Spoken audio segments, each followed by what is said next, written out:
बंगल्यात जर पोर जन्माला आलं पाहत नाही. महिला मंडळ सुनबाईला 3रा महिना लागला, चेक करून आणली, चेक करावं लागते. तिथून पुढे सवय लागली तिला. आता चेक केली, आजीबाई म्हणली आता ठेप ठेवा तिची, काम कमी करायचं, जिना चढायचा नाही, लिफ्टनच वर जायचं, जास्त काम करायचं नाही, भारीतलं खायचं, असं भात पिठलं असं खायचं नाही. मग तिचा 7व्या महिन्यात डोळे झाले, अख्खा गावाला जेवण डोळ्याचं, डोळे जेवण झालं.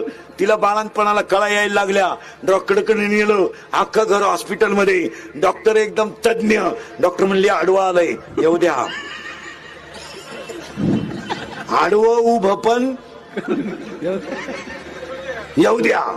आलं, 16 टाके पडले, 90,000 रुपये डॉक्टरचं बिल झालं. चेकिंग केल्यापासून तर सिझरिंग करेपर्यंत किती? 90,000. त्याच घरात मांजर होती, तिला डोहाळे नाही, पोटाला अन्न नाही, सोनोग्राफी तिची कोणी केली नाही, तिला 4 पिलं झाली. आता मी तुम्हाला प्रश्न विचारतो, दोघांमध्ये देखणं पोरग कोणचं?